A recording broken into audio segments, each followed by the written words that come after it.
સૌમ્ય મુખારવિંદ હસતુ નેણેયમી વર્ષતા વાણી છે મહિમા ભરી મૃદુવળી હૈયે હરી ધારતા યોગી રાજ પ્રમુખજી હૃદયથી જેના ગુણે રીજતા વંદુ સંત મહંત સ્વામી ગુરુને કલ્યાણકારી સદા.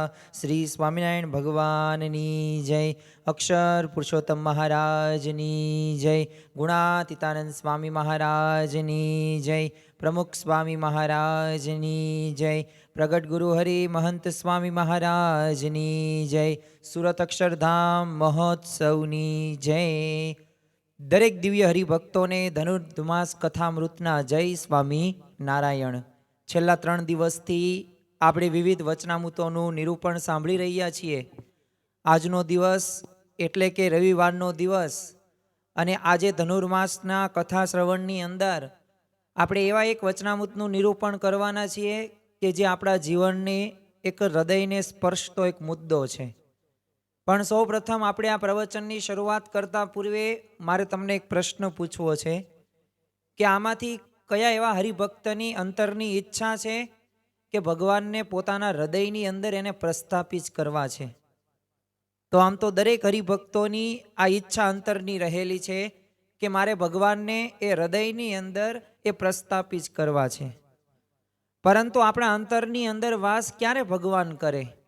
તો જ્યારે આપણે આ વચનામૃત ગઢડા પ્રથમનું 8મું જ્યારે વાંચીએ ને ત્યારે આપણે એનું નિરૂપણ સાંભળીએ ને ત્યારે આપણને ખ્યાલ આવે કે ખરેખર જો આવી રીતે આપણે કરીએ ને તો ભગવાન આપણા અંતરની અંદર હૃદયની અંદર એ પ્રસ્થાપિત થાય. હવે એક વખત ભગવાન અંતરની અંદર આવી જાય, હૃદયમાં વાસ કરે એટલે તમારાથી બધી ક્રિયાઓ સારી થાય અને ભગવાન જેવો આનંદ તમારા જીવનની અંદર આવે. પણ આપણને પ્રશ્ન થાય તો આપણે એવું શું કરીએ? તો આમ તો આ વચનામૃતની અંદર જો આપણે સાર જોઈએ ને તો એક વાક્યની અંદર આપણે સાર કહી શકીએ. આમ તો આ મનુષ્ય આપણને જન્મ પ્રાપ્ત થયો એ જ એક મોટી વાત ગણી શકાય. 84 લાખ યોનિની અંદર પ્રથમ સ્થાન આ મનુષ્ય દેહને આપવામાં આવ્યું છે. તમે જુઓ કે જે પ્રકારનું એક ભટકતું જીવન એ માણસ જીવતો હતો ને અત્યારે એ પોતે 100 માળની બિલ્ડિંગ્સ નહીં પણ કેટલા બધાએ પોતે દરેક ક્ષેત્રની અંદર આગળ વધ્યો છે. આજે તમે જુઓ ટેકનોલોજી ક્ષેત્ર, તમે જુઓ, તમે આ જો વેપાર ઉદ્યોગ ક્ષેત્ર જુઓ, સેવા ક્ષેત્ર જુઓ, આજે દરેક પ્રકારની સુખ સુવિધા વધી રહી છે. શા માટે? માણસને વિચાર આપવામાં આવ્યો છે, બુદ્ધિ એવી આપવામાં આવી છે. પરંતુ તમે એની સામે તમે કોઈક સિંહ કે દીપડો કે રીંછ કે ગધેડો જુઓ તો પોતે હજારો વર્ષ પૂર્વે જે ખાતા હતા ને એ જ ખાય છે. જે જગ્યાએ રહેતા હતા ને એવી જગ્યામાં જ રહે છે. એને કોઈ દિવસ સિંહભાઈને એવું ન થયું કે હું જંગલનો રાજા છું, ચાલો આજ પિઝા ને બર્ગર ને દાબેલી ખાવી. આજે રવિવારનો દિવસ છે ને તો પિકનિકમાં આપણે છે ને એ જઈએ, આપણે ચાલો ને કંઈક જમ્મુ કાશ્મીર ને લેહ લદ્દાખની ત્યાં જઈએ એટલે મજા આવે, આનંદ આવે. તો એવો એને વિચાર નથી આવતો. શા માટે? કારણ કે એને એવી ઇન્દ્રિયો આપવામાં નથી આવી. જો એ પણ કામ વાસના ભોગવે છે, એ પણ જમે છે, હરે છે, ફરે છે, એવું બધું કરે જ છે. આપણે તે પણ બંનેમાંથી એક જો સમાન તફાવત જો આપણે કરવો હોય ને તો વિચાર.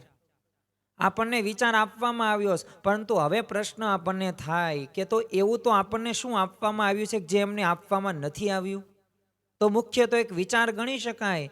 પણ જો 5 જ્ઞાનેન્દ્રિયો આપણને આપવામાં આવી છે ને 5 કર્મેન્દ્રિયો આપવામાં આવી છે અને 11મું આપણું મન છે ને એટલે જ તે 11ને ભેગા કરીએ ને મહિનાની અંદર 2 જે આપણો ફેવરેટ દિવસ ગણી શકાય ને અમુકનો ન ગણી શકાય એટલે કે એકાદશી. તો એકાદશી આવે છે એટલે કે એકાદશી આ 10 ઇન્દ્રિયો અને 11મું મનને સંયમમાં રાખવાનો દિવસ, ત્યાં આપણે ઉપવાસ કરવાનો દિવસ છે. તો આપણે આ ઇન્દ્રિયોને જો ભગવાન સંબંધી જ વાળીશું અને જો સારા કર્મો કરીશું ને તો ભગવાન અને સંત રાજી થશે. એટલે કે છેલ્લે આપણે ક્યાં, આપણે પ્રશ્ન જે પૂછ્યો તો એનો જવાબ અહીંયા જ છે કે હૃદયમાં ત્યારે ભગવાન પ્રસ્થાપિત થશે ને આપણે વાસ કરીને રહેશે. તો આ સૌ પ્રથમ આપણે આ વચનામૃતનું શ્રવણ કરીએ અને ત્યારબાદ સમજવાનો પ્રયત્ન કરીએ કે આ વચનામૃતની અંદર શ્રીજી મહારાજનો શું સિદ્ધાંત છે. શ્રીજી મહારાજ શું આપણને સમજાવવા માગે છે, તો સૌપ્રથમ આપણે શ્રવણ કરીશું ને ત્યારબાદ સમજવાનો પ્રયત્ન કરીશું. વચનામૃત ગઢડા પ્રથમનું 8મું, ઇન્દ્રિયોની ક્રિયાને ભગવાન અને સંતની સેવામાં રાખ્યાનું. હવે આ મથાળા ઉપરથી જ આપણને ખ્યાલ આવી જાય કે ભગવાને આપણને જે જે ઇન્દ્રિયો આપી છે ને, આ બધી ઇન્દ્રિયોને આપણે ભગવાન અને સંતની સેવામાં રાખવાની છે. તો જો આપણને આજે એક નવું પણ જાણવા એક મળશે. આમ તો ઘણી બધી વખત છે ને આપણે વચનામૃતો વાંચતા તો હોઈએ છીએ અને સાંભળતા પણ હોઈએ છીએ, પણ એના ઉપર આપણે જ્યારે મનન કે ચિંતન કરવામાં નથી આવતું ને, એટલે એ વચનામૃત છે ન વાંચ્યા બરાબર જ થયું. જો તમારે રીંગણા બટેકાનું શાક બનાવવું હોય કે ઊંધિયું બનાવવું હોય ને, તો ઊંધિયા બનાવવાની એક રીત છે કે એની અંદર બધાય પ્રકારના શાક આવે. અરે એને તમે એમને બાફી ન શકો, નકર તો પછી એ ભાજી થઈ જાય. તો જો એની એક રીત તમને ખબર હોય ને, તો સારી રીતે ઊંધિયું બને. તમારે કોઈક સાચા રસ્તે તમારે જવું છે કોઈક સ્થળ ઉપર, જો તમને રસ્તો ખબર હોય ને કે અહીંથી અહીંયા જવાનું, અહીંથી અહીંયા જવાનું, અહીંથી જો બસ ને ટ્રેન બદલી નાખવાની, તો જો કોઈ વાંધો ન આવે, સમયસર પહોંચી જાઓ.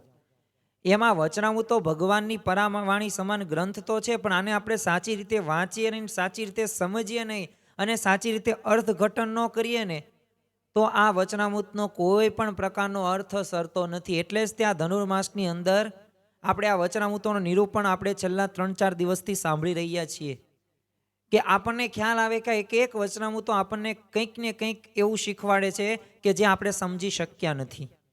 જો માણસને સમજવું હોય ને તો સમજી શકે. મહંત સ્વામી મહારાજને એક વખત યુવા શિબિરની અંદર યુવકો દ્વારા એક પ્રશ્ન પૂછવામાં આવેલો કે તમે આ વચનામૃતોની તમે યોગ્ય રીત જણાવો, તમે કઈ રીતે વાંચો?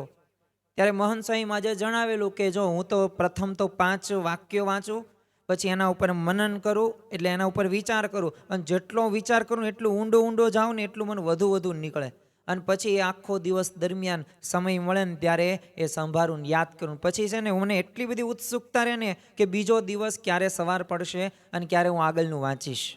તો જો જેમ આ વચનામૃતના વાક્યો કે શબ્દોને આપણે ગહન ચિંતનમાં લઈ જશું ને, તો એ વધુમાં વધુ સમજાવશે. તો આજે આપણે એક સંકલ્પ કરવાનો છે કે વચનામૃત વાંચવા માટે નહીં, પરંતુ એને સમજવા માટે વાંચીએ. કારણ કે જ્યારે કામ એમનામ થાય ને, તેનું રિઝલ્ટ પણ કંઈક અલગ હોય છે, અને યથાર્થ રીતે જ્યારે કામ કરવામાં આવે ને, તો એનું રિઝલ્ટ પણ કંઈક અલગ જોવા મળે છે.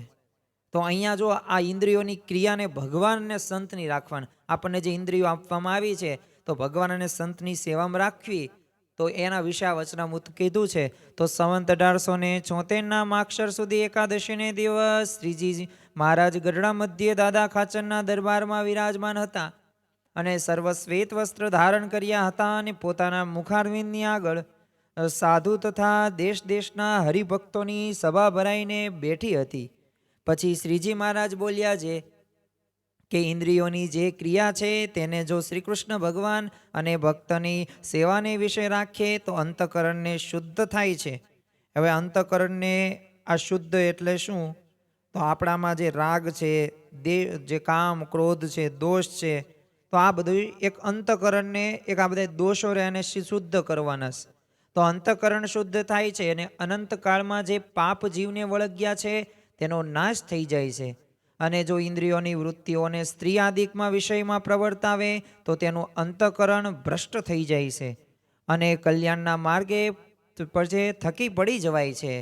અહીંયા જો શ્રીજી મહારાજે એ સામેથી એ પોતે આ જે ઇન્દ્રિયો પ્રત્યે ક્રિયાઓ બાબતે સામેથી આપણને જ્ઞાન આપે છે. જો આ શ્રીજી મહારાજની એક મોટામાં મોટી કરુણા એ ગણી શકાય કે ઘણી વખત છે ને આપણને શિક્ષક જો 2 પ્રકારના હોય. એક તો છે ને તમે એને પ્રશ્ન પૂછો ને તો જ જવાબ આપે, અને બીજા કેવા શિક્ષકો હોય કે તમારે પ્રશ્ન નહીં પૂછવાનો, પણ એ મુદ્દાની અંદર જે આવતું હોય ને એ બધુંય તમને સરસ રીતે સમજાવે. એટલે આવા શિક્ષકો રહ્યા ને એ સર્વોચ્ચ કોટીના ગણી શકાય, એને પ્રથમ નંબર આપણે આપી શકાય. કારણ કે જો અમુક તો વિદ્યાર્થીઓ હોય ને એને અમુક પ્રશ્નો ન થતા હોય, પણ જો આપણને મુદ્દાને અનુલક્ષીને ખબર હોય તો આપણે ભણાવવું જોઈએ. કારણ કે આપણે શિક્ષક છીએ, આપણે ગુરુ છીએ, તો ગુરુનો એક સ્વાભાવિક રીતે એક સ્વભાવ હોવો જોઈએ કે મારે જ્ઞાન આપવું છે વિદ્યાર્થીઓને, શિષ્યોને એ જ્ઞાનથી એ પ્રદીપ્ત કરવા છે. તો એમ શ્રીજી મહારાજની આ મોટામાં મોટી વિશેષતા ગણી શકાય કે એમને એ સામેથી પણ ઘણી બધી વખત આ ભક્તો અને સંતોના જીવનની અંદર જે પ્રકારના પ્રશ્નો આવે છે ને, આ પ્રશ્નો સામે પોતે કરે છે કામ, અને સામેથી એમને કહેલું પણ છે. અને જો એક યાદ રાખવું કે આપણને એક લક્ષ્ય શું હોવો જોઈએ કે આપણે ભગવાન અને સંતની એ ભક્તની એ સેવા આપણે કરવી છે. આવું સેવા કરવી હોય તો એમ નામ તો થાય નહીં. હવે સ્વાભાવિક રીતે તમારે દેશનું રક્ષણ કરવું હોય તો રક્ષણ કરવા માટે આર્મીમાં જવું પડે ને. ચાલો હું તમને એમ કહું, તમારે ગુજરાત પોલીસની અંદર તમારે ભરતી થવું છે, તો પણ ભરતી જ નથી થયા ને તમે એમ કહો હું તો પોલીસ છું, PSI છું, PI છું, તો એમ થોડું ચાલે. તો એના માટે કંઈક ડિગ્રી કે લાયકાત કે એની જે સ્પર્ધાત્મક જે તે પરીક્ષાઓ આવતી હોય, આ પરીક્ષાની અંદર ઉત્તીર્ણ તો થવું પડે ને. લાયકાત વગર તમે ગમે એટલું કહો પણ એમ કાંઈ તમે પોલીસ કે એ પ્રકારે ન થઈ શકો. તો એમ છે ને, આ વચનામૃતની અંદર આપણને ભગવાનને જો હૃદયની અંદર જો પ્રસ્થાપિત કરવા હોય ને, તો વાત કરી છે શ્રીજી મહારાજે અંતઃકરણની શુદ્ધિની વાત. અને જ્યાં સુધી અંતઃકરણ શુદ્ધ નહીં હોય ને ત્યાં સુધી ભગવાન રાય પોતે હૃદયમાં વાસ કરી નહીં જ રહે. અને એટલે જ તે તમે જુઓ કે લોકની અંદર એક કહેવત આપણે ઘણી બધી વખત સાંભળી હશે, અને ગમે ત્યારે આપણે કંઈક સરકારી કાર્યક્રમોમાં જતા હોઈએ, સરકારી સ્કૂલોમાં જતા હોઈએ, ત્યાં એક વાક્ય લખ્યું હશે કે સ્વચ્છતા ત્યાં પ્રભુતા. એટલે કે જ્યાં સ્વચ્છતા છે ને ત્યાં પ્રભુતા અવશ્ય છે. પરંતુ જો બાહ્ય રીતે સ્વચ્છતા તો જરૂરી જ છે, કારણ કે બાહ્ય રીતે રાખશો તો જ અંતઃકરણમાં આવશે સ્વચ્છતા. પણ બાહ્યની સાથે સાથે અંતઃકરણની શુદ્ધિ રહીને એ પાછી અતિ અગત્યની છે. એકવાર છે ને શ્રીજી મહારાજ પોતે હરભમજી સુથાર હતા. આ બધા હરિભક્તો છે ને એમની શ્રીજી મહારાજની વિનંતીથી ભુજ પધાર્યા છે. હવે ભુજની અંદર તો ફૂલદોલનો એ સમયો હતો, એ જોરદાર રીતે ઉજવવામાં આવેલો હતો, અને દેશ દેશાંતરના બધા ભક્તો હતા અને ભાવિકો હતા, ગુણભાવી હતા, એ સમયનો લાભ લેવા માટે આવેલા. હવે ફૂલદોલનો સમય તો પૂરો થઈ ગયો, એટલે હરિભક્તો તો મહારાજની વિદાય લેવાના હતા. એટલે તરત તે પોતે હરિભક્તો છે ને મહારાજ પાસે સ્વાભાવિક રીતે કોઈક આપણે પ્રસંગમાં ગયા હોય અને પછી ઘરે જવું હોય તો એમને ન આવતું રહેવાય, એ કંઈ આપણો વિવેક ન કહેવાય. એને આપણે કહેવું જોઈએ કે હવે અમે જઈએ, કંઈક કામ હોય તો કયો. ભલે આપણે કામ કરવાની કંઈ ગણતરી ન હોય પણ વિવેક તો દર્શાવવો પડે ને, કારણ કે સારું લાગે એટલે આ હરિભક્તો મહારાજ પાસે આવે છે અને મહારાજને કહે છે કે મહારાજ દયા રાખજો. હવે આવું કીધું તો મહારાજે સામે શું કીધું કે તમે પણ પાછું દયા રાખજો. હરિભક્તોને ઘરે જવાની ઉતાવળ હતી અને ભુજ જવાનું હતું. એટલે ભુજ પછી એને પોતાના કચ્છની અંદર ત્યાં પ્રદેશ એટલે ઘણું બધું આઘું હતું. એટલે ઉતાવળમાં છે ને જે મર્મ હતો ને એ કાંઈ સમજા વગર ચાલી નીકળ્યા. તે ગામને પાદર પહોંચ્યા ને એટલે એક હરિભક્તે છે ને વિચાર આવ્યો કે આ મહારાજે આપણને કેમ દયા રાખવાની વાત કરી. હવે મહારાજે આપણને દયા રાખવાનું કીધું કઈ રીતે? કારણ કે જો આપણે તો એ તો ભગવાન છે, હવે આપણે એમના ઉપર થોડી દયા રાખવાની, આપણે તો ભક્ત છીએ, શિષ્ય છીએ, આપણા ઉપર એ દયા રાખે. એટલે છે ને કાંઈ પ્રશ્નનો જવાબ કાંઈ મળ્યો નહીં અને મર્મ પણ કોઈને સમજાણો નહીં. તો પાછા બધા ભક્તો છે ને આવે છે અને મહારાજ પાસે આવીને કહે છે કે મહારાજ તમે કેમ એવું કીધું કે અમારા ઉપર એ દયા રાખજો? અમે તમારા ઉપર થોડી દયા રાખી, તમારે અમારા ઉપર દયા રાખવાની હોય, તો આવું તમે શા માટે કીધું? ત્યારે શ્રીજી મહારાજે કીધું કે જુઓ, આ તમારી છે ને આ 3.5 હાથની કાયામાં એક મુઠ્ઠી જેટલું છે ને હૃદયનું સ્થાન છે, અને ત્યાં કોણ રહે છે? તો ત્યાં અમારે રહેવાનું સ્થાન છે. એટલે દયાએ કરીને એ જગ્યા તમે શુદ્ધ રાખજો, પવિત્ર રાખજો. એટલે મેં તમને કહ્યું હતું કે તમે એ અમારા ઉપર દયા રાખજો. તો જો શ્રીજી મહારાજને અને જો સત્પુરુષને અંતરની અંદર પધરાવા હશે ને તો જરૂરી શું છે? જરૂરી એક જ બાબત છે કે હૃદયની શુદ્ધિ જરૂરી છે. અને હૃદયની શુદ્ધિ હશે ને તો આપણામાં ભગવાન અવશ્ય વિરાજમાન થશે ને થશે જ તે. તમે જો ભરત જોવો, એ રામ ભગવાનને હૃદયમાં પ્રસ્થાપિત કરી જાણ્યા છે એમને. તમે જો શબરીમાં તમે જો સીતા માતા જો, અરે તમે હનુમાનજી જોવો કે દરેક પ્રકારના કાર્યો તો કર્યા છે, પરંતુ સાથે સાથે એમનું અંતઃકરણ કેટલું શુદ્ધ પવિત્ર ગણી શકાય. કે એમના હૃદયની અંદર જ્યારે એમને છાતી એમને ફાડીને બતાવ્યું સીતા માતાને ને બધાઈને, કારણ કે સ્વાભાવિક રીતે નવલખો હાર આપ્યો હતો ને એ પોતે એક એક મોતી દાંતમાં લઈને તોડીને તે નાખાને જોતા હતા, એટલે ગમ્યું નહીં સીતા માતાને, કારણ કે નવલખો હાર હતો. અને ત્યારે કહ્યું કે મારે જેમાં રામ ન હોય ને એનું મારે કાંઈ કામ નથી. અને ત્યારે છાતી દેખાડી સીતા માતા કે તો હૃદયમાં તમારામાં રામ હશે ને તો. અને ત્યારે હનુમાનજીએ એ સભા વચ્ચે એ છાતી ફાડીને એમાં એ રામ સીતા લક્ષ્મણ ભરત આ બધાય દેખાણ્યા. તો જો અંતકરણ કેટલું શુદ્ધ હશે, પવિત્ર હશે. જો આપણા જીવનની અંદર ઘણી બધી વખત છે ને આપણે અમુક સંયમો ચૂકી જઈએ છીએ, અને આ ચૂકી જઈએ છીએ ને એટલે જ તે ભગવાન અને સંત આપણા હૃદયની અંદર પ્રસ્થાપિત નથી થતા. જો આ બધું કાંઈ હવામાં વાતો નથી, આ બધી સાચી વાતો છે. કારણ કે એવા ઘણા બધા ભક્તો થઈ ગયા કે જેમના હૃદયની અંદર એમને નિરાવરણ દ્રષ્ટિ એમની થઈ ગયેલી. અરે ત્રણેય અવસ્થા હોય, સ્વપ્ન, સુષુપ્તિ અને જાગ્રત, આ ત્રણેય અવસ્થામાં ભગવાનના દર્શન એ પોતે કરી શકતા હતા અને મૂર્તિનું સુખ લઈ શકતા હતા. એમની દરેક ક્રિયાની અંદર તેઓ ભગવાનને અનુસંધાન રાખીને ક્રિયાઓ કરતા હતા. એટલે આપણા જીવનની અંદર ઘણી બધી વખત આપણે આ ભૂલો કરી રહ્યા છીએ. જો એક તો મોટામાં મોટી ભૂલ હોય ને તો નિષ્કામ ધર્મની કાચપ છે આપણામાં. અને એટલે જ તે જો શ્રીજી મહારાજે પણ વચનામૃતની અંદર કીધું છે કે તમે એ નજીક હોય, મારી સેવા કરતા હોય, પણ જો તમે નિષ્કામ ધર્મ પાલન ન કરતા હોય તો લાખ ગાવ તમે છેટા છો. અને તમે લાખ ગાવ છેટા હોય, નિષ્કામ ધર્મનું પાલન કરો છો ને તો તમે મારી પાસે જ છો. તો આમાંથી કોની ઈચ્છા છે કે મહંત સ્વામી મહારાજ આગળ 24 કલાક આપણે એમની સેવામાં રહેવું છે? તો દરેકની ઈચ્છા છે, પણ દરેકની ઈચ્છા છે, પણ શું અંતઃકરણ એવું શુદ્ધ આપણે બનાવીએ છીએ? શું એ પ્રમાણે આપણે આપણા જીવનની અંદર એ નીતિ નિયમ હોય, દ્રષ્ટિનો સંયમ હોય? જો એક નારી સદા બ્રહ્મચારી, આ વાક્ય રહ્યું ને એ જ મોટામાં મોટું વાક્ય છે. અને જો આ વાક્ય પ્રમાણે જીવીએ તો નિષ્કામ ધર્મ એને ગણી શકાય. અને કીધું જ છે એને નિષ્કામ ધર્મ. એટલે પણ જો બીજે દ્રષ્ટિનો સંયમ ન હોય, બોલવાનો સંયમ ન હોય, સાંભળવાનો સંયમ ન હોય, સ્પર્શનો સંયમ ન હોય, આ ઇન્દ્રિયોને એ પછી આમથી આમ તમે વાપરતા હોય, તો પછી એ ભગવાન અને સંત એ આપણા હૃદયની અંદર વાસ કરીને રહેતા નથી. એટલે અંતઃકરણને શુદ્ધ કરવા માટે થોડાક સંયમની જરૂર છે. નિષ્કામ ધર્મનું પાલન કરવું જોઈએ, જેથી ભગવાનને સંતને ગમશે. અને એમની નજીક રહેવું છે તો નજીક રહેવા માટે નિષ્કામ ધર્મનું પાલન કરવું જ પડશે. અને જ્યારે આપણે કરવામાં આવશે ત્યારે ખરેખર રાજી થશે. અને જો ભગવાનને અંતરમાં પધરાવા માટે એ હૃદય ચોખ્ખું રાખવાની વાત મહારાજે અહીંયા કરેલી છે. અને ઇન્દ્રિયોની ક્રિયાને ભગવાન અને સંતની સેવામાં તો જ રખાશે, બાકી એમનામ નહીં રખાય. તમે જુઓ કે ગંદકી કોઈને કંઈ ગમતી નથી, ગમે એવી ગંદકી હોય ને એ ગંદકી સાફ કરી જ નાખે. શરીર ગંદુ હોય એટલે હું સ્નાન કરીને ચોખ્ખું કરી નાખીએ. પછી આપણા કપડાં જે પહેરતા હોય હવે એ ગંદા હોય તો આપણે ધોઈને જ નાખતા. અરે તમે જુઓ સ્કૂટર, બાઇક હોય ને, એક સ્થૂળ દ્રષ્ટિએ આપણે જોઈએ તો એ ઓફિસ જતાં પહેલાં આપણે સાફ કરી નાખવી છીએ.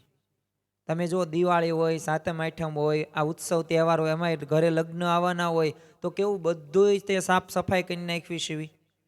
તો આમ તો છે ને બાહ્ય રીતે આપણે કેટલા બધાય એ આપણે શુદ્ધિમાં માનીએ છીએ, બાહ્ય શુદ્ધિ મથીએ જ છીએ અને બધાય મથો જ છો. અને કોઈને એવી જે તે પ્રકારની અસ્વસ્થતા ગમતી જ નથી, પણ પાછું આંતર શુદ્ધિ આપણે કરતા નથી. જેમ આપણે રોજ સવાર સ્નાન કરીને શરીરની જે અશુદ્ધિ દૂર કરીએ છીએ ને, એમ રોજ મનની અશુદ્ધિ દૂર કરવાની છે. અને એ આપણે કરતા નથી. અને એ કરવા મળશું ને ત્યારે જ તે ભગવાન અને સંત એ ખરેખર આપણા હૃદયની અંદર વાસ કરીને રહેશે. હવે આપણને પ્રશ્ન થાય કે ખરેખર આપણે ભગવાનને એ આપણે સાથે રાખી શકીએ? તો જો આ વચનામૃતની અંદર આગળ શ્રીજી મહારાજ કહે છે, આમ તો શ્રીજી મહારાજે અંતઃકરણ શુદ્ધની વાત કરી, તો આપણે હમણાં જોઈએ કે કઈ કઈ રીતે અંતઃકરણ શુદ્ધ થાય ને આપણે કેવા પ્રયાસો કરવા જોઈએ કે જેથી અંતઃકરણ શુદ્ધ થાય અને ભગવાન આપણા હૃદયની અંદર વાસ કરીને રહે. તો અહીંયા શ્રીજી મહારાજે એમ કીધું કે જો અંતઃકરણ ભ્રષ્ટ થઈ જાય ને તો કલ્યાણના માર્ગમાં થકી પડી જવાય છે. જો આમ તો દરેક શાસ્ત્રનો સાર હોય ને તો એક જ છે કે ભગવાનને પામવું, એટલે કે કલ્યાણ કરવું.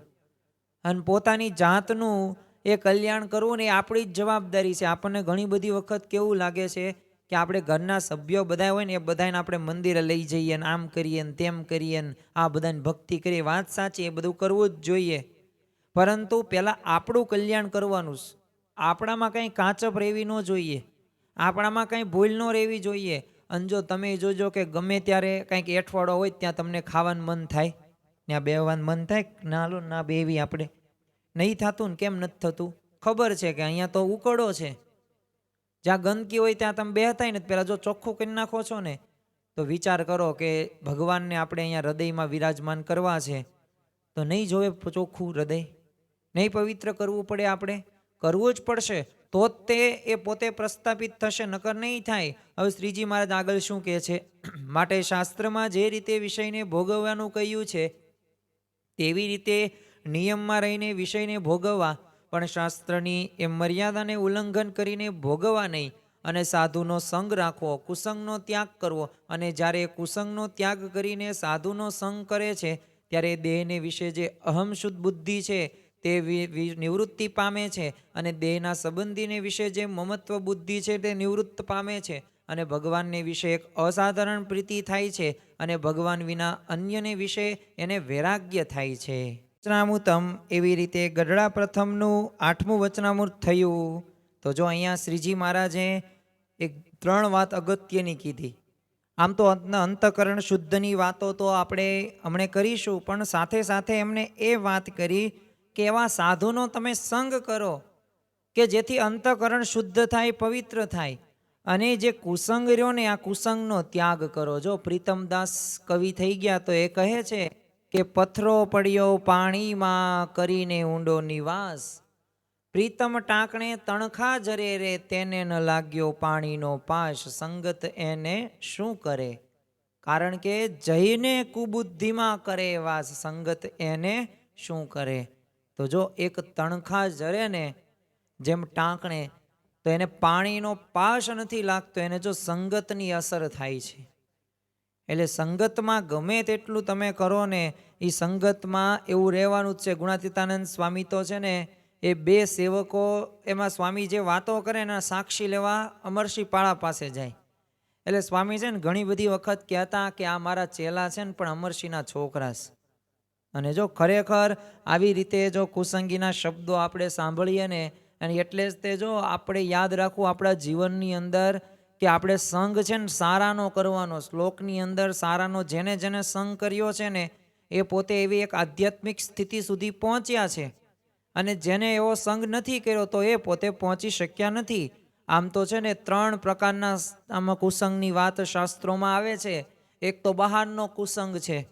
તમે જો બહાર તમે ઘણું બધું આપણે જોઈએ છીએ, અશ્લીલતા હોય, ટીવી હોય, ઇન્ટરનેટ હોય, છાપા હોય, મેગેઝીનો હોય, અને આ બધા રહ્યા ને એકે એક અશ્લીલતાઓ રહ્યા ને એ સંસ્કારો પછી આમાં રહેતા નથી.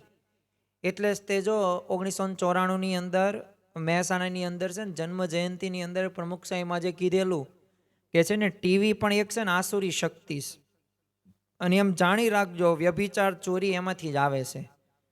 અને આપણે જો વચનામૃત ગરડા પ્રથમનું એક 18મું પ્રકરણ તમે જુઓ તો એની અંદર તે શ્રીજી મહારાજે એ જ વાત કરી છે કે માંસ કે દારૂ કે વ્યસનો કે ડુંગળી કે લસણ એ ન જમાય, અને બજારની હોટલની કોઈ પણ ખાણીપીણી પણ ન લેવાય, કારણ કે એ અન્ન એવા મન.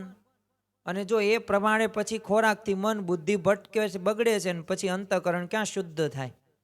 અને અંતકરણ શુદ્ધ ન થાય તો ભગવાન પાછા હૃદયમાં આવતા પણ નથી. એટલે આપણે આ જીવનમાં ધ્યાન રાખવાનું કે સંગ રહ્યો ને સંગ અગત્યનો છે, અને જેટલો આપણે સંગ એ સારી રીતે કરશું ને, જો આ બહારનો સંગ થયો પછી અંતરનો કુસંગ હોય એ જો આપણને ભગવાનના નિશ્ચયમાં ઘણી બધી વખત ડગમગાટ રહે, થોડોક સત્પુરુષમાં મનુષ્ય ભાવ આવી જાય, પછી ક્યારેક છે ને આપણે સરખી સેવા કરતા હોઈએ પણ તોય કોઈકનું રાખે ને કોઈકનું ન રાખે ને, પછી વીઆઈપી વ્યવસ્થા ને આવું બધું ભાવ ન પૂછે ને, આ બધા વ્યક્તિગત રીતે છે ને અંતરથી આપણને આવે અભાવ ગુણની વાતો, તો અંતરના કુસંગથી બચવાનું છે. અને એક સત્સંગમાં કુસંગ છે, કારણ કે સત્સંગમાં એ કુસંગી શું છે? કારણ કે અમુક કુસંગી હોય. આમ તો છે ને ચરોતરમાંથી 1-2 મુમુક્ષુઓ છે ને સાધુ થવા માટે ગુણાતીતાનંદ સ્વામી પાસે આવ્યા હતા, તેમાંથી એક મુમુક્ષુને છે ને સ્વામીને યોગ થયો, પણ બીજાને છે ને એક 6 આંગળિયા સાધુને કુસંગ લાગી ગયો. તે પછી તે સાધુ થવા માટે જઈ ન શક્યો. એટલે એક સત્સંગમાં પણ કુસંગ હોય, એનાથી પણ બચતું રહેવાનું છે. અને એટલે જ તે તમે જુઓ કે નિર્વિકલ્પાનંદનો કુસંગ હતો તો દીનાનાથ ભટ્ટને થયો. તો દીનાનાથ ભટ્ટે શું કીધું, તમારું શિક્ષાપત્રીમાં નામ નથી લખ્યું. તો એને લાગી આવ્યું કે વાત તો સાચી જ છે.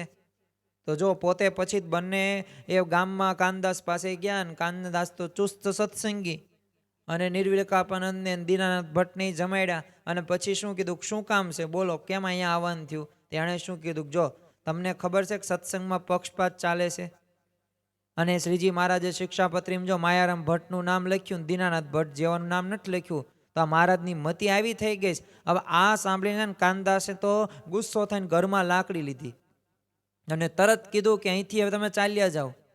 મેં તમને જમાડ્યું ને ખોટું જમાડ્યું, નહોતું જમાડવાનું તમને. આવી બધી વાતો તેમ કરો. ત્યારે નિર્વિકલ્પાનંદ સ્વામીએ શું કીધું કે તું વહેતો થઈ જા.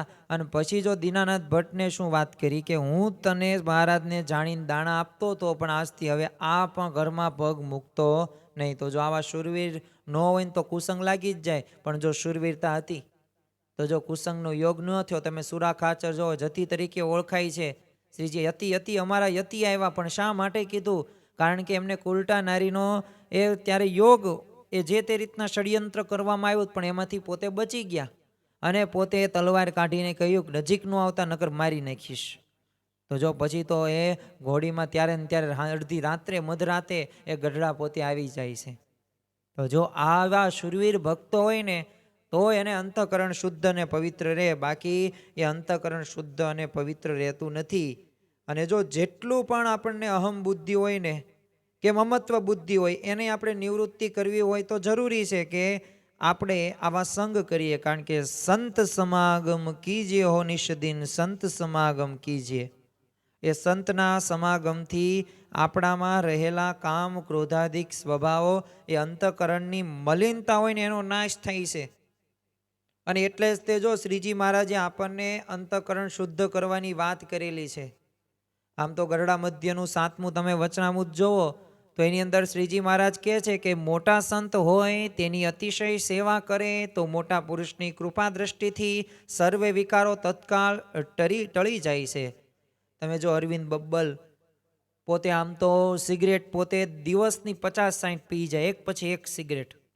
અરે એક વખત તો પોતે એક જગ્યાએ બહાર વિદેશમાં જવાનું હતું, તો વચ્ચે ફ્લાઇટના 2-3 હોલ્ટ રાખે. કેમ કે બાથરૂમમાં જઈને સિગરેટ પીવા માટે. એક વખત તો દંડ પણ લાખોનો ભરેલો હતો, પણ છતાં પોતે પાછા સુખી. એટલા બધા પૈસાદાર હોય એટલે સ્વાભાવિક રીતે એ કાંઈ એટલું નડે નહીં. પણ જો એટલા બધા પોતે એ ચેન સ્મોકર હતા. પણ જો મહંત સ્વામીમાં જે કીધું કે ગયું તે ગયું જાઓ, તો એમને સંકલ્પ પણ અત્યારે થતો નથી, ને કોઈક પીતા હોય ને તો એમને ગમતું પણ નથી. તો જો આ પ્રકારના સત્પુરુષની એ દ્રષ્ટિથી થઈ શકે છે. દક્ષિણ આફ્રિકા, સાઉથ આફ્રિકાના તે એ આપણને સુભાષભાઈ પટેલ કેવું પોતે એક જીવન એમનું હતું સત્સંગ પહેલાંનું. અને જો પ્રમુખ સ્વામીનો યોગ થયો અને કેવું એમને સત્સંગીએ જીવન બનાવી નાખ્યું, એક ભક્તિમય જીવન બનાવી નાખ્યું.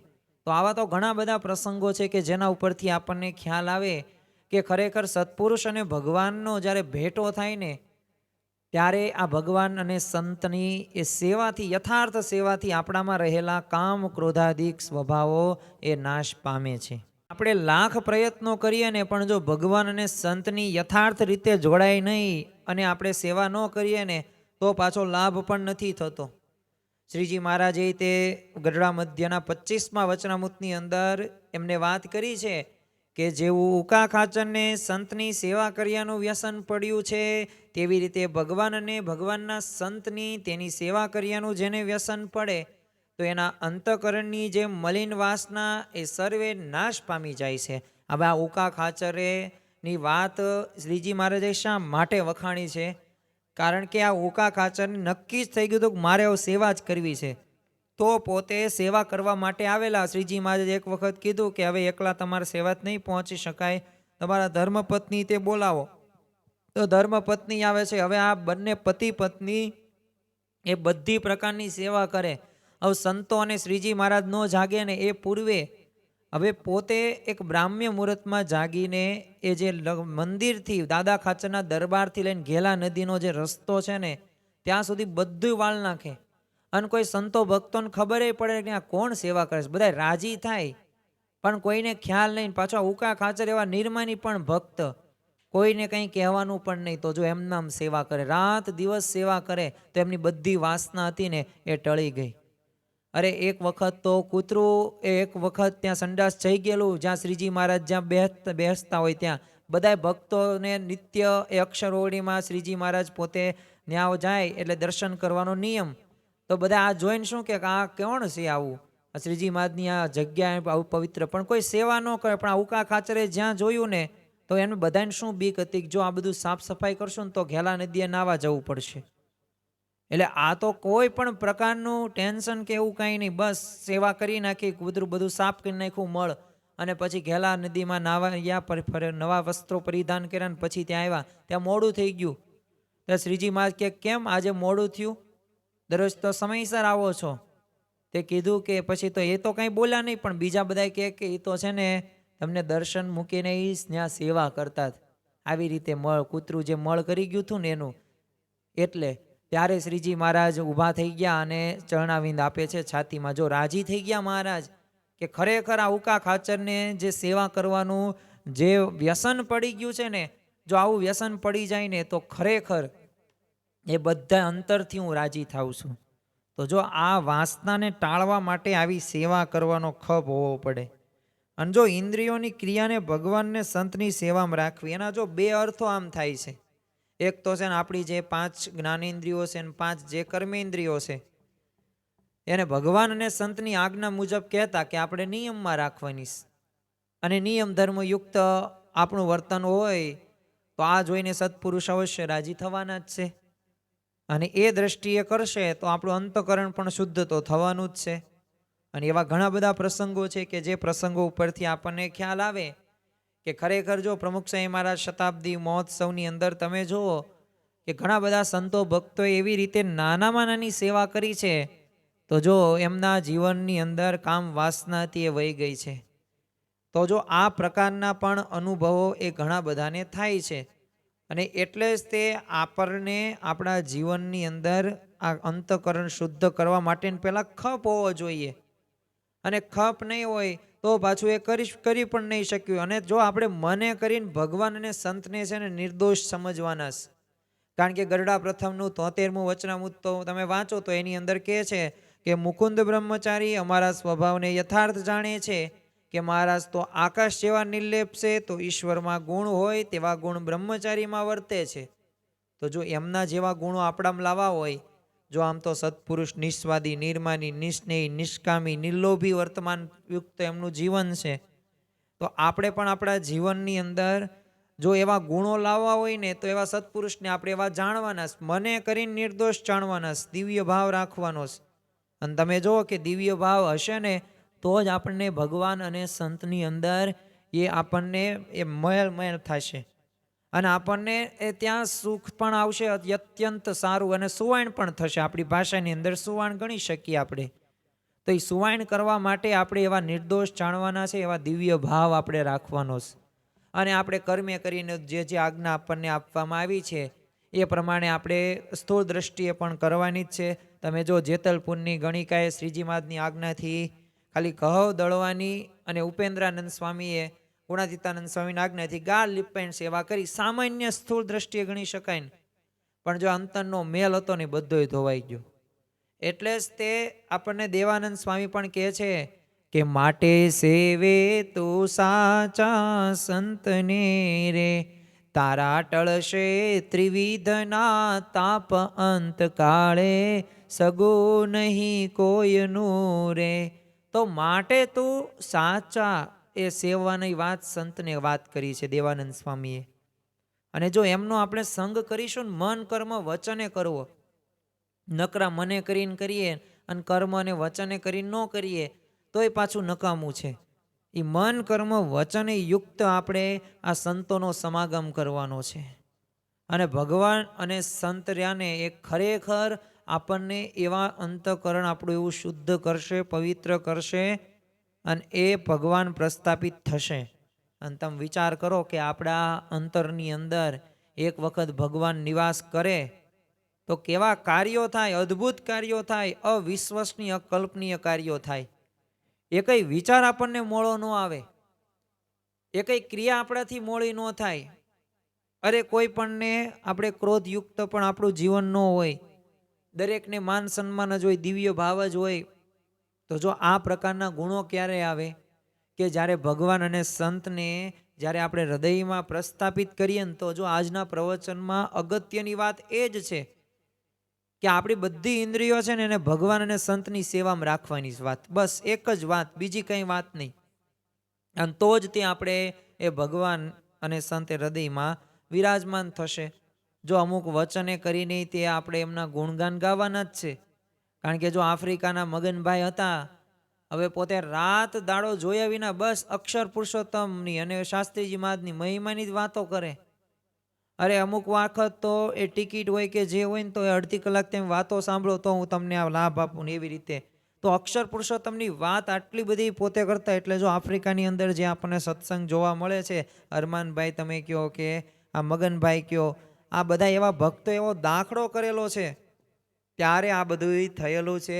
તો મહિમાની વાતો કરવી, મહિમાથી જેવું બીજું કોઈ મોટું સાધન નથી. એટલે મહિમાથી કરીશું તો અવશ્ય સત્સંગની એ સેવા થશે ને છેલ્લે મુક્તિને પણ સ્થિતિ આપણે પામીશું.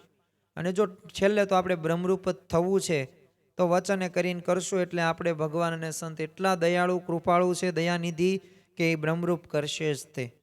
તો જો આ સેવા રહીને અંતરને સાફ કરશે, શુદ્ધ કરશે, અને આ ઈ સેવા એની છે. એટલે જ તે જો શાસ્ત્રો પણ આપણને એક વાક્ય કહે છે, સેવા ધર્મ પરમ ગહનો યોગી નામ અપી અગમ્ય. કે સેવા ધર્મ બજાવો એ યોગીઓ માટે પણ પરમ એ ગહન છે. એટલે આપણે પણ આ કરવાનું છે. અને તુલસી રામાયણની અંદર પણ લખ્યું છે, સેવા ધર્મો કઠિન જગુ જાના. તો સેવા રહીને એ કઠિન ગણી શકાય, પણ સેવા કરીશું ને તો પાછી એનાથી મેવા મળશે. મેવા એટલે કે વ્યવસ્થા કે ખાવા પીવાની વાત નથી, પણ એ ભગવાનનું સુખ, એ મેવા આપણે એ ખાઈ શકશું. અને જો ખબરદાર થઈને તે એ આપણે સેવા કરીએ ને મોટા પુરુષની, તો જ તે પાછું આપણા પાપ બળીને ભસ્મ થઈ જાય છે. એટલે ખબરદાર થઈને સેવા કરવાની છે.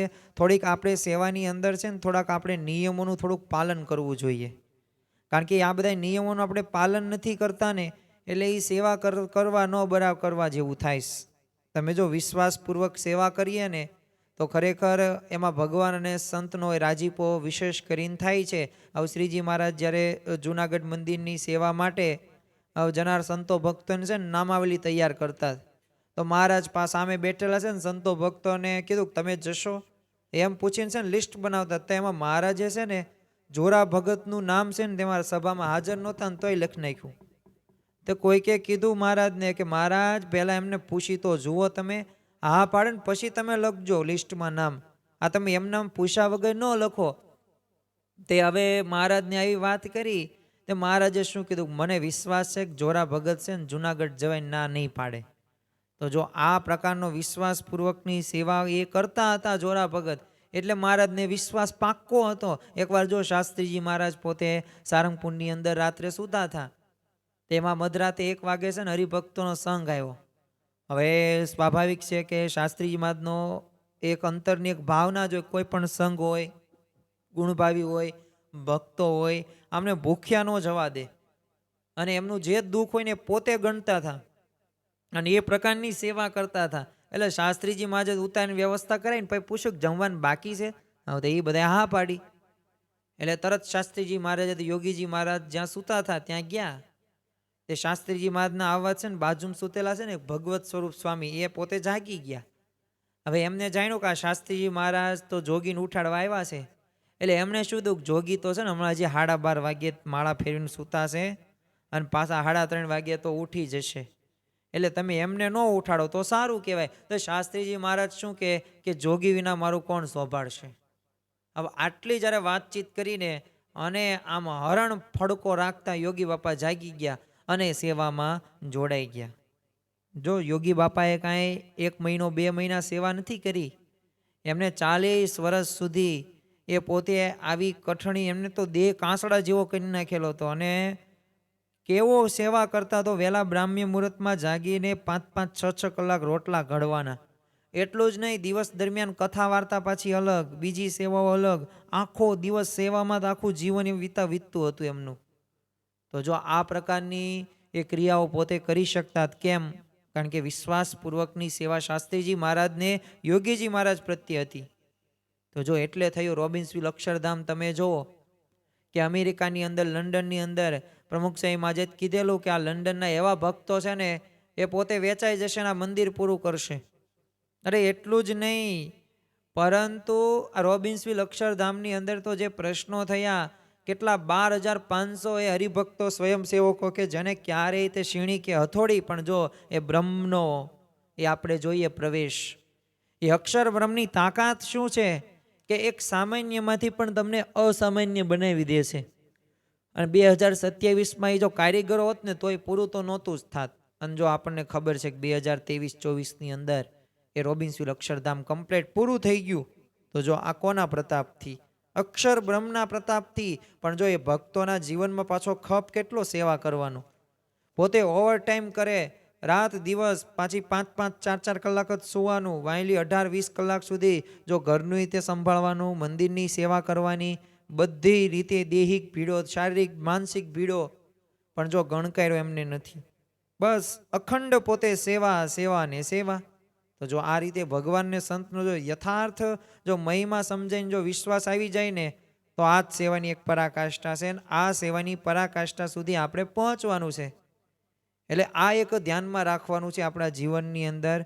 અને જો બીજું એક ટાણાની સેવા હોય ને, એ થોડીક આપણે ઝીલી લેવી. કારણ કે ટાણાની સેવા હોય ને, એ જો એ સેવા નહીં કરીએ ને, તેમાં ભગવાનને સંત રહ્યા ને એ રાજી નથી થતા.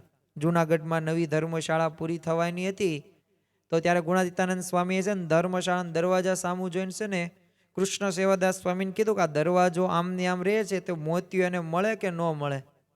તો એમને ના પાડી. તો બીજા દિવસે સ્વામી છે ને વતું કરાવતા, ત્યાં સૌજી કડ્યો આવ્યો દર્શને. તે સ્વામી એને એ જ પ્રશ્ન પૂછ્યો ગુણાતીતાનંદ સ્વામીએ કે સૌજી આ દરવાજો એમને એમ રહે છે, તો આનો મોતિયો મળશે કે નહીં મળે? તે સ્વામીને કહે કે હું હા સ્વામી મળે જ ને, હું મેળવી દઉં તમને.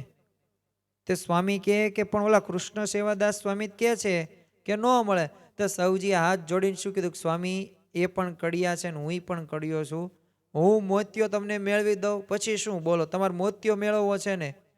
અને આ સૌજીની વાત ગુણાતીતાનંદ સ્વામીએ સાંભળીને બહુ રાજી થઈ ગયા અને વાળંદને કીધું કે તું ઊભો રહે. તો બોલો અડધું વતું હતું ને એ બંધ રખાવીને સ્વામી છે ને સૌજીને બાથમાં લઈને બેઠા. હવે અહીંયા વાત પૂરી નથી થઈ જતી. આ વાત જાણી કૃષ્ણ સેવાદાસ સ્વામીને ખબર પડે એટલે સ્વામી પાસે આવ્યા ને કીધું કે સ્વામી સ્વામી હું દરવાજો જે છે ને એનો મોતિયો મળે, હું પણ તમને લાવી દઉં. તે સ્વામી શું કહે કે એ તો મોત છે ને સૌજી કડિયાએ લઈ ગયો. તો જો ટાણે મોતી ભરડી નાખવા, એ ટાણે મોતી હોય ને એ ત્યારે ભગવાનને રાજી કરી નાખવા. તો જો એ રીતે અમુક વાર જો તક મળે ને તો આ તકને ઝડપી લઈ તો મોટા પુરુષનો અંતરનો રાજીપો થઈ જશે. અને આપણે એટલી કાંઈ વધારે નહીં, પણ જો સેવાનું વ્યસન હોય ને, જો આ તમે લોકની અંદર જુઓ વ્યસનો કેટલા બધા લોકો રાખે છે, તો એ બધા વ્યસનો સ્વાભાવિક રીતે એક જ આપણા શરીરને નુકસાન કરે, મનને નુકસાન કરે. પણ જો આ ભગવાન અને સંતની સેવાનું એક વખત વ્યસન પડી જાય તો આ તો આપણે મોક્ષ માર્ગે આગળ વધારે છે. જો વચનાવત ગરડા મધ્યના 25ની અંદર હવે શ્રીજી મહારાજે સેવાનું વ્યસન પાડવાની વાત કરેલી છે. અને એની અંદર વાત કીધી છે કે જો વ્યસનની તલપ લાગે ને તો ભાઈ એના વિના રહેવાય નહીં. અને આપણે સેવા માટે આવી રીતે જો વ્યસન પાડી દેવું જોઈએ. અને જો ગમે ત્યારે તમે જો અમદાવાદના આપણે થોડાક પ્રસંગો જોઈએ જેથી આપણને ખ્યાલ આવે, તો ત્યાંના સ્થાનિક જે યુવકો હોય, મહિલા મંડળો તો મંદિરનો જો સાફ સૂફી કરે છે. પછી એટલું જ નહીં કે હરિભક્તો હોય તો એ ઘણા બધા મંદિરોની સલામતીની સેવામાં તે જો એ પોતાનું જાણીને કરે છે. એટલે જો યોગી બાપા ઘણી વખત કહેતા કે છે ને એક ધણી થઈને સેવા કરવી, મહેમાન થઈને નહીં આવવાનું મંદિરે, ધણી થવો. ધણી હોય આપણા ઘરે પ્રસંગ હોય તો કેટલું આપણે ધ્યાન રાખીએ બધાયનું, કારણ કે ધણી છીવી ને આપણે, પણ કંઈક બીજા પ્રસંગમાં જતા હોય ત્યારે તો આપણે તો બસ ટેઠડા જ કરીએ, મોજ જ કરીએ, બીજું કંઈ કરીએ નહીં. તમે જો ઘણા બધા એવા ભક્તો છે કે જેના જીવનની અંદર આવી રીતે સેવાનું વ્યસન પડી ગયેલું છે. 1967ની અંદર છે ને ગોંડલમાં યોગીજી મહારાજનો એક અમૃત મહોત્સવ ધામધૂમપૂર્વક ઉજવાયો. હવે સમયની સભા પૂર્ણ કરીને એટલે યોગી બાપા ઉતારે આવ્યા ને એટલે તરત તે રસોડામાં નીચે બેસીને પોતે છે ને તાંદળિયાની ભાજી તોડવા લાગ્યા. હવે કોઈએ બાપાને કીધું નહોતું કે સેવામાં તમે કરો, પણ છતાં જો યોગી બાપાના જીવનની અંદર એ આ સેવાનું વિશેષ એક પ્રકારનું અંગ હતું. એટલે પોતે જો એ સેવા કરવા લાગ્યા. વિચાર તો કરો કે જે અમૃત મહોત્સવ હોય એમનો ઉજવવાનો પૂરો થયો ને પછી આવી રીતે સેવા કરે. પણ જો એમની ભાવના કે બસ મારે સેવા જ કરી લેવી છે, સેવા મારે રાજી જ કરવા છે. તો જો આપણે પણ આપણા જીવનની અંદર આપણે યાદ રાખવું જોઈએ. ગરુડા મધ્યના 28મા વચનામૃતની અંદર તમે જો તો એમાંય શ્રીજી મહારાજ એ જ કહે છે કે અમારે તો ભગવાનનો રાજીપો થયા સારું, જન્મો જન્મ ભગવાનના ભક્તની સેવા કરવી છે, અને જેમ અમારો નિશ્ચય થાય છે તેમજ તમારે પણ નિશ્ચય કરવો. તો જો એક ભગવાનનો પણ રાજીપો જો થયા હોય તો જન્મો જન્મ જો ભગવાનના ભક્તની સેવા કરતા હોય તો આપણે તે ભગવાન સંત અને ભક્તોની સેવા કરવી જોઈએ. અને આ સેવા કરવાથી જ આપણું અજ્ઞાન ટળશે. અને અનંત જન્મોનો જે કચરો એ આપણે જે રાખ્યો છે ને હૃદયની અંદર, જે મલિન વાસનાઓ છે એ ખૂણે ખાંચકે છે, આમ ખબર નથી પડતી પણ એ અંતર બહાર આવે જ છે સ્થૂળ રીતે. તો એને આપણે સાફ કરવાનું છે અને એ સાફ થશે. જો આપણે ધારીશું તો થશે, નકર થશે નહીં. જો શ્રીમદ ભાગવતની અંદર એ વાત કરી છે કે મહત સેવામ દ્વાર માહુરી મુક્તે થ તમો દ્વાર યોષિતામ સંગી સંગમઃ, કે શાસ્ત્રોએ એ મહાપુરુષોની સેવાને મુક્તિનું દ્વાર અને સ્ત્રી સંગી કામી પુરુષોને સંગને નરકનું દ્વાર કીધું છે. તો આમાંથી કોને નરકમાં જવું છે અને કોને મુક્તિનું દ્વાર કહેતા કે અક્ષરધામમાં જવું છે? તો આપણી દરેકની ઈચ્છા અક્ષરધામમાં જવાની છે. તો આપણે જો મહાપુરુષો મોટા પુરુષની જો સેવા કરીશું તો અવશ્ય આપણે નિયમ ધર્મયુક્ત આપણું જીવન હોય, એમની આજ્ઞા અનુસાર આપણે વર્તતા હોય તો બસ એ આપણી એમની મોટામાં મોટી સેવા થઈ ગઈ. અને એ પ્રકારની સેવા હોય તો અવશ્ય ભગવાનને સંતનો રાજીપો થાય જ છે. એટલે ખાસ આપણા જીવનની અંદર આ એક વાત યાદ રાખવી કે આપણે જો ભગવાનને સંતને રાજી કરવા છે આ જન્મે, એમનામ તો રાજી થશે નહીં, કંઈક પ્રયત્ન તો કરવા પડશે ને. તમે નક્કી કરો કે મારે છે ને સારામાં સારો છે ને માઉન્ટ, જે મોટામાં મોટો પર્વત હોય ને ઊંચામાં ઊંચો એને માઉન્ટ એવરેસ્ટ કહેવાય. તો આ માઉન્ટ એવરેસ્ટને મારે સર કરવો છે, આવું આપણે કંઈક વિચાર કરીએ. ચાલો આપણે બધા સંકલ્પ કરીએ. તો શું સંકલ્પ કરવાથી આ શક્ય બની જાય? ન બને, અશક્ય વાત છે ને, ન થાય. એમના વિચાર કરવાથી તો મારે તે કરોડપતિ અબજોપતિ થવું છે ને તમારે થવું છે, તો એમ ન થઈ શકીએ. પણ જો એના માટે શું જરૂરી છે? એના માટે જરૂરી છે પ્રયત્નો કરવાના. એના માટે તૈયારી કરવી પડે. એમનામ ન થાય કાંઈ વસ્તુ. એ ખાલી વિચાર થાય, એ સપના થાય, એ શેખ ચલીના સપના જેવું થાય. એ પછી કાંઈ હકીકતની અંદર આપણને કાંઈ મળે નહીં. એ ખાલી અંતરને બસ રમાડવાની, મનને રમાડવાની વાતો હોય કે જો આમ કરશું ને આવી રીતના થશે. પણ એના માટે કાર્ય કરવું જોઈએ અને એ સંકલ્પને સિદ્ધ કરવા માટે એવો પ્રયત્ન કરવો જોઈએ. અને જો આ પ્રયત્ન જેને જેને કર્યા છે ને એ પોતાના ક્ષેત્રની અંદર આગળ વધ્યા છે અને ભગવાન અને સંતને રાજી કર્યો છે. અને એટલે આ વચનામૃતની અંદર કીધું છે કે ઇન્દ્રિયો જે છે ને 5 જ્ઞાનેન્દ્રિયો અને 5 કર્મેન્દ્રિયો, જેના દ્વારા આપણે જ્ઞાન પ્રાપ્ત કરીએ છીએ એને જ્ઞાનેન્દ્રિયો કહેવાય. આંખ તમે જુઓ, પછી નાક જુઓ, જીભ જુઓ, સ્પર્શ જુઓ, કાન જુઓ, દ્રષ્ટિ જુઓ, તો આ બધી આપણું જ્ઞાન છે, જ્યાંથી આપણને જ્ઞાન પ્રાપ્ત થાય છે. કર્મેન્દ્રિયો એટલે જેના દ્વારા કર્મ, હાથ પગ ગુદા જે છે, તો આ બધું કર્મ થયું. તો જો એક કર્મ ને 11મું આપણું મન, જે આમ તો મેનેજમેન્ટ ત્યાંથી જ થાય છે. તો જો આ બધાની વાત કરવામાં આવી છે, તો આ બધાની જેટલો આપણે બધા મુદ્દા સમજશું ને એટલા આપણે વધુમાં વધુ સજાગ થઈશું અને ભગવાન અને સંતનો રાજીપો પણ વર્ષે છે. અને આ આપણે સંકલ્પ સાથે આગળ વધવાનું છે. અને જો અતિશય સેવાનું એ પણ એક અંગ રાખવું, કારણ કે શ્રીજી મહારાજે વચનામૃત ગરુડા મધ્યના 7માં કીધું છે કે અતિશય સેવા કરે તે મોટા પુરુષની દ્રષ્ટિ પડી જાય તેવું જણાવે છે. શા માટે જણાવે છે? કારણ કે વધુ જે કરો ને તો પ્રાપ્ત થાય તમને.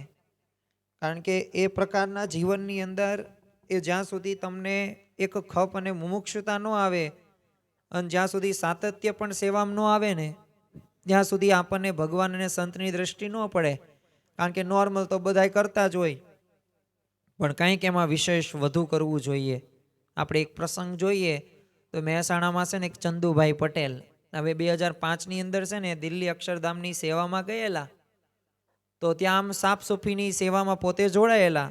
અને જો એક વાત યાદ રાખવી કે સેવા કરવામાં તે નીચામાં નીચી સેવા હોય ને એ પણ સેવા કરવામાં શરમ કે સંકોચ રાખવો નહીં. આપણે તો ભગવાન અને સંતને રાજી કરવા, બસ આ જ ધ્યેય રાખવો. તો આ પોતે સાફ સફાઈની સેવામાં જોડેલા હતા. તો હવે 2005માં છે ને 14/9/2005નો એ દિવસ, અને ધોધમાર વરસાદ પડ્યો એટલે અક્ષરધામની બધી ગટરો હતી ને ઉભરાઈ ગઈ, અને મુખ્ય કુંડીની ગટર બધી સિમેન્ટ ને કાંકરા ને પ્લાસ્ટિક આ બધીથી બ્લોક થઈ ગયેલી હતી. એટલે આમ તો સંતો સાફ કરવાની મહેનત કરતા હતા, પણ એ જોઈને છે ને પોતે કુંડીમાં ઉતરી ગયા અને 5 થી 8 ફૂટ ઊંડી કુંડીમાં ડૂબકી મારીને સાફ કરવા લાગ્યા. અને 3 કલાકની એ આકરી મહેનત બાદ એ કુંડી સાફ થઈ. પણ પછી અક્ષરધામની બધી ગટરો હતી ને એ સાફ કરવા એમણે નક્કી કરી નાખ્યું, અને બીમારીને ભરડો લીધો, પણ જો છતાંય પોતે હિંમત હાર્યા નહીં. એ એમને કેવી પરિસ્થિતિ, તો 15 દિવસની અંદર એમને 260 ગટરો સાફ કરી. અને એમની આવી દેહને ગણકર્યા વિનાની સેવાથી પછી પ્રમુખ સ્વામીમાં બહુ રાજી થઈ ગયા. તો જો આવી રીતે આ પ્રકારનું કાર્ય કરવાથી, અતિશય સેવા કરવાથી જો આ સત્પુરુષનો એ રાજીપો આપણે મેળવી શકીએ છીએ. એટલે ખરેખર આપણને અદ્ભુત આ પ્રાપ્તિ થઈ છે, અને આ દેહ જ આપણને આ પ્રાપ્તિ થઈ છે એ મોટામાં મોટી વાત કહેવાય. પણ જો એ પ્રકારનું વિઘ્ન ન આવે ને તો શ્રીજી મહારાજ આપણને ચેતવી દેશે. જો ઇન્દ્રિયોને સ્ત્રીયાદિકમાં વિષયમાં આ વચનામૃતમાં વાત કરી કે જો પ્રવર્તાવશો ને તો અંતઃકરણ ભ્રષ્ટ થઈ જશે અને કલ્યાણ નહીં થાય. આપણે તો અક્ષરધામમાં જવું છે એવો એક સંકલ્પ રાખવો, અને કલ્યાણનો મુદ્દો હાથમાં આવ્યો છે આ વખતે, તો આ કલ્યાણનો મુદ્દો હાથમાં વહી ન જાય ને એનું પણ એક ધ્યાન આપણે રાખવું જોઈએ. પણ એ ધ્યાન રાખવા માટે પાછું આપણે સજાગ પણ હોવા જોઈએ. જો જાગતે રહો, આવું ઘણી બધી વખત આપણને કહેવામાં આવે છે, કારણ કે આ જાગશું નહીં ને તો ક્યારે વહી જશે ખબર પણ નહીં પડે. ઘણી બધી વખત તમે જો એવા વિપરીત દેશકાળો આવે છે, એવી ઘટનાઓ બને છે કે જેનાથી આપણે ભગવાનના માર્ગમાંથી પડી જવાય છે. એવા કુસંગીઓનો પણ આપણને સંગ થાય છે. તો જો ખરેખર ભગવાન અને સંતને રાજી કરવા છે ને તો જીવનની અંદર આ જરૂરી છે. જેટલું આપણું નિયમ ધર્મયુક્ત જીવન હશે એટલા આપણે વધુ સુખી રહી શકીશું. અને જો ઇન્દ્રિયો જે છે ને એ બધી ક્રિયાએ ભગવાનને સંતની સેવામાં બે રીતે જ રાખવાની. એક તો એમની આજ્ઞા અનુસાર નિયમ ધર્મ પાળવાના, જે આજ્ઞા કરે એ પ્રાપ્તિનો વિચાર કે તો પ્રાપ્તિનો વિચાર કરવાનો છે. એ એમ કહે કે તમે સાંખ્ય વિચાર રાખો, અભાવ અવગુણ લેવા નહીં, સંપ રાખો, સુહદભાવ રાખો, તો આવા નિયમ ધર્મયુક્ત જીવન જીવવું. બીજું કેવું, તો મન કર્મ વચન સેવા કરવાની. પણ પાછું મન કર્મ વચન તે પાછું મહિમા પૂર્વક સાચા હૃદયથી એ આપણે સેવા કરવાની. તો આપણે અનંત જન્મનું કામ એક જન્મે થઈ જાય. તો આ શ્રીજી મહારાજનું આ વચનામૃતની અંદર વરદાન છે, અને આ વરદાન પ્રમાણે જો આપણે ખરેખર એ પ્રમાણે કરીશું ને તો આપણને એ લાભ થવાનો છે. અને લાભ થશે અને આપણી જે અહમ બુદ્ધિ રહીને એ નિવૃત્ત પામશે. મુખ્ય વાત તો અહીંયા શ્રીજી મહારાજે છેલ્લે આ વચનામૃતની અંદર એ જ કરી છે કે તમે આ કુસંગનો ત્યાગ કરીને સાધુનો સંગ કરે છે ત્યારે એને દેહને વિશે જે અહમ બુદ્ધિ છે તે નિવૃત્તિ પામે છે, અને દેહના સંબંધીને વિશે જે મમત્વ બુદ્ધિ છે તે નિવૃત્તિ પામે છે, અને ભગવાનને વિશે અસાધારણ પ્રીતિ થાય છે, ને ભગવાન વિના અન્યને વિશે વૈરાગ્ય થાય છે. આમ તો છે ને 4 પ્રકારની એકાંતિક ધર્મના અંગો છે. એમાં ધર્મ, જ્ઞાન, ભક્તિ અને વૈરાગ્ય. તો વૈરાગ્ય પણ આપણામાં હોવું જરૂરી. જો એક ખુરશી હોય ને, એ ખુરશીમાં એક પાયો ન હોય તો એ ખુરશીમાં તમે બેસી ન શકો. 2 પાયા હોય તોય ન બેસી શકો. 4 પાયા બરોબર હોવા જોઈએ. એમાં ધર્મ, જ્ઞાન, ભક્તિ અને વૈરાગ્ય, આ 4 પાયા રહ્યા ને એ સરખા હોવા પડે, એ કંઈ વધુ ઓછા પ્રમાણમાં નહીં. તો વૈરાગ્ય એમનામ નહીં આવે. એ વૈરાગ્ય લાવવા માટે અહમ બુદ્ધિ, એ મમત્વ બુદ્ધિ સંબંધીઓ પ્રત્યે છે ને એને આપણે દૂર કરવી પડશે. અને જો આ બધું જેટલા પણ સગા સંબંધીઓ હોય ને એ બધા કેવી રીતે મળ્યા છે? સંસ્કારે સંબંધી સર્વે મળ્યા રે, એ છે જૂઠી માયા કેરી વાલ, અંતકાળે સગું નહીં કોઈનું રે. અને આપણને પણ જે સુખ મળ્યું છે ને, તો એ સુખ કેવું છે? સુખ સપના જેવું છે સંસારનું રે. સુખ સપના જેવું છે સંસારનું રે. એને જાતા ન લાગે વાર, અંતકાળે સગું નહીં કોઈનું રે. એ સુખ આવે અને જાય. કેમ સપનું આપણે આવે અને પછી સપનું વહી જાય, સવારમાં ખબર પડે કે આ સપનું સાચું હતું તો કેવું સારું હતું. તો એમાં લોકની અંદર તે ગમે એટલું તમે સુખની ઈચ્છા રાખો કે ગમે તે ભોગવવાની પણ ઈચ્છા રાખો, પણ એ બધું તે ક્ષણિક છે. એ ક્ષણિકની અંદર એ જે આપણે સુખનો અનુભવ કરીએ છીએ ને, તો એ ખરેખર એ લોંગ ટાઈમ સુખ આપણને એમાંથી ક્યારેય પ્રાપ્ત થવાનું નથી. અને જો લાંબા ગાળા સુધી સુખ પ્રાપ્ત થવાનું હોય, તો ભર્તૃહરિ હોય કે ગોપીચંદ હોય, તો એ શા માટે રાજ્યનો ત્યાગ કરે? તો ન કરે. પણ અમરીશ રાજા તમે જો, તો જનક રાજા જુઓ તમે, તો આ બધાએ એ લોકનો પોતે જે ઇન્દ્રિયો છે ને, એ બધાને સંયમમાં વર્તાવી છે ને ભગવાન સંબંધી જ ક્રિયાઓ કરેલી છે. એટલે આપણો એક પરમ લક્ષ્ય હોવું જોઈએ કે આપણે ભગવાન અને સંતમાં જોડાણ કરવાનું છે. જો ભગવાને ઇન્દ્રિયો આપણને આપી, બહુ સારું કહેવાય, અભિનંદન તમને તે મને તે આપણે બધાને અભિનંદન આપવા જોઈએ. અને ભગવાનને એનાથી વિશેષ અભિનંદન કે આપણને આ મનુષ્યનો દેહ પ્રાપ્ત થયો. પણ જો આ ઇન્દ્રિયો દ્વારા ભગવાન અને સંતને રાજીપાને અર્થે વાપરશું નહીં ને, તો આ બધી ઇન્દ્રિયો કંઈ કામની નથી. કૂતરા બિલાડાએ ખાય છે, કૂતરા બિલાડાએ તે ઝઘડે છે, એ પણ કામ વાસના ભોગવે જ છે, અને એ તે બચ્ચાઓને જન્મ આપે જ છે. આપણે ખાવી સીવી, પીવી સીવી, હરવી સીવી, ફરવી સીવી, આપણે તે છોકરા છોકરીઓને જન્મ આપી જ સીવી. એટલે કે એક પ્રકારનું તંત્ર આપણામાં છે જ તે, એનામાં છે જ તે, એનાથી જ સૃષ્ટિ ચાલે છે. પરંતુ આપણામાં એમનામાં ફેર શું?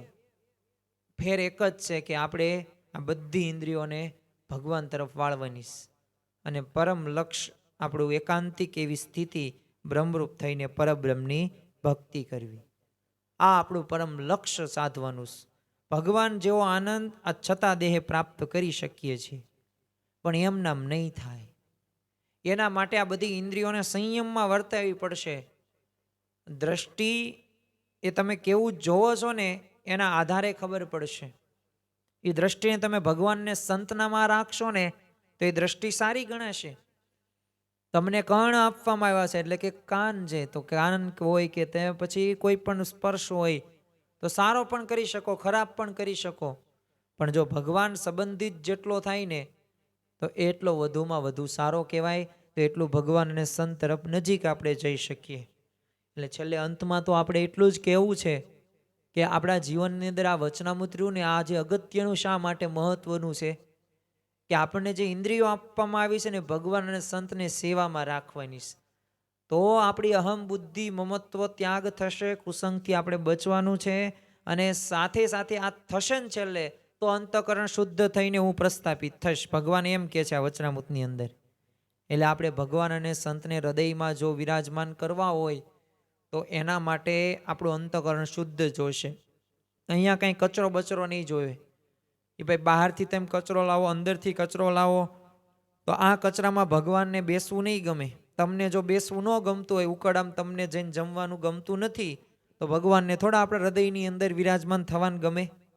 એવી મલિન વાસના હોય, કામ ક્રોધાદિક સ્વભાવ હોય, તો ભગવાનને નથી જ ગમવાનું. સ્વાભાવિક છે, આપણને નથી ગમતું, ભગવાનને થોડું ગમે. તો એવી લાયકાતો આપણે કેળવવાની છે આજના દિવસે. આજે રવિવારનો દિવસ છે, ધનુર્માસનો દિવસ છે, જે આપણે આ કથામૃતનો જે લાભ લઈ રહ્યા છીએ, કથા શ્રવણ કરી રહ્યા છીએ, તો આજે આપણે મહારાજ સ્વામીના જે ચરણોની અંદર આપણે વિનંતી કરીએ, પ્રાર્થના કરીએ કે અમારા જીવનની અંદર જે તમે આ વાત કરીને અંતઃકરણને શુદ્ધ રાખવાની, તો અંતઃકરણ તમે કેમ અમને કહો છો કે દયા અમારા ઉપર રાખજો, તો એ શા માટે કહો છો અમે સમજી ગયા કે અમારું અંતઃકરણ અમારે ભ્રષ્ટ થવા દેવાનું નથી. અંતઃકરણ અમારે શુદ્ધ રાખવાનું, પવિત્ર રાખવાનું, તો જ તમે પ્રસ્થાપિત થશો. તો આજના દિવસે મહારાજ સ્વામીના ચરણોમાં પ્રાર્થના કરીએ કે આ વચનામૃતની અંદર જે પણ શ્રીજી મહારાજનો સિદ્ધાંત છે, જે વાતો છે ને, આ વાતો આપણે આપણા જીવનની અંદર આપણે આત્મસાત કરીને ભગવાન અને સંતને રાજી કરી શકીએ. એ જ આજના દિવસે પ્રાર્થના. શ્રી સ્વામિનારાયણ ભગવાનની જય.